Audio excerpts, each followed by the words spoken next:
After the warm greetings at the start of President Obama's Middle East trip, the tough talking on Iran and its alleged nuclear ambitions, there has been a swift response from Iran with the threat of military action.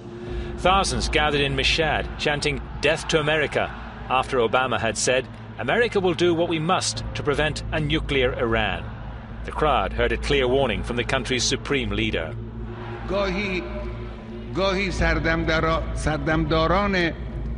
Sometimes the Zionist regime threatens us, threatens to launch a military attack. But I think they also know themselves, and if they don't know, they should know, that if they make this mistake, the Islamic Republic will raze Tel-Aviv and Haifa to the ground. جمهوری اسلامی تل-Aviv و حیفا رو با خاک یکسان خواهد کرد. Iran has been seen flexing its military muscle in a series of exercises recently, as Israel has repeatedly hinted at a preemptive strike. Talks on Iran's uranium enrichment program are set to resume next month. The leader of Iran's Islamic Revolution has said Tel Aviv will be razed to the ground if Israel attacks Iran. گاهی سردمداران رژیم صهیونیستی ما رو تهدید هم میکنن، تهدید به حمله نظامی میکنن، اما به نظرم خودشون هم میدانند و اگر نمیدانند بدانند که اگر غلطی از اونها سر بزند جمهوری اسلامی تل-Aviv و حیفا رو با خاک یکسان خواهد کرد.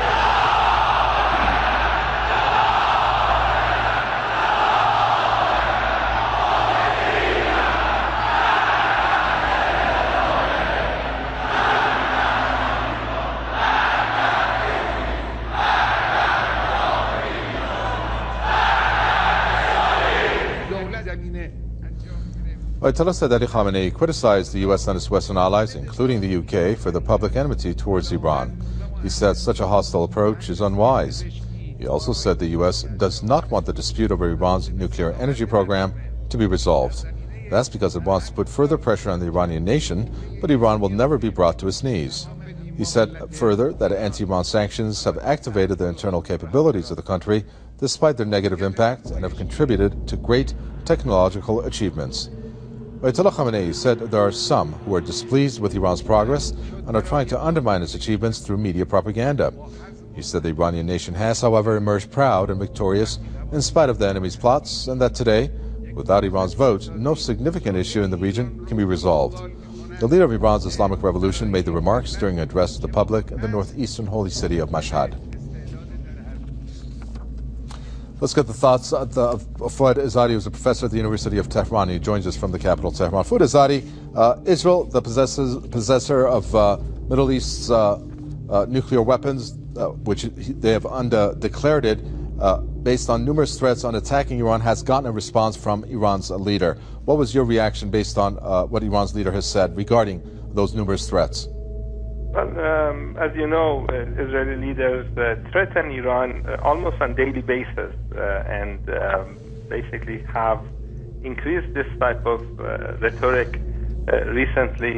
Yesterday, Netanyahu was repeating the same accusations against Iran and threatening Iran again. So it's just natural for the leader of Islamic Revolution to respond to this level of rhetoric. There are some analysts in the Israeli side and the U.S. side that think if Israelis attack Iran, Iran may not respond in a similar manner. And that's a big mistake. And I think the leader of Islamic Revolution made this clear today. Strong words from Iran's leader. Ayatollah Khamenei, the supreme leader of the Islamic Republic, threatened on Thursday to destroy the Israeli cities of Tel-Aviv and Haifa if Israel were to launch a military attack against Iran. At times, the officials of the Zionist regime threaten to launch a military invasion, but they themselves know that if they make the slightest mistake, the Islamic Republic will raze Tel Aviv and Haifa to the ground. Khamenei's address was broadcast live on state television and heard in Jerusalem, where U.S. President Barack Obama delivered a message to the Israeli people during his 3-day visit to the region. And I've made the position of the United States of America clear. Iran must not get a nuclear weapon. This is not a danger that can be contained. And as President, I've said all options are on the table for achieving our objectives. America will do what we must to prevent a nuclear-armed Iran. Israel has threatened military action against Iran unless Tehran abandons its nuclear activities. Western powers suspect Iran's program is intended to develop nuclear weapons, but Tehran denies those allegations.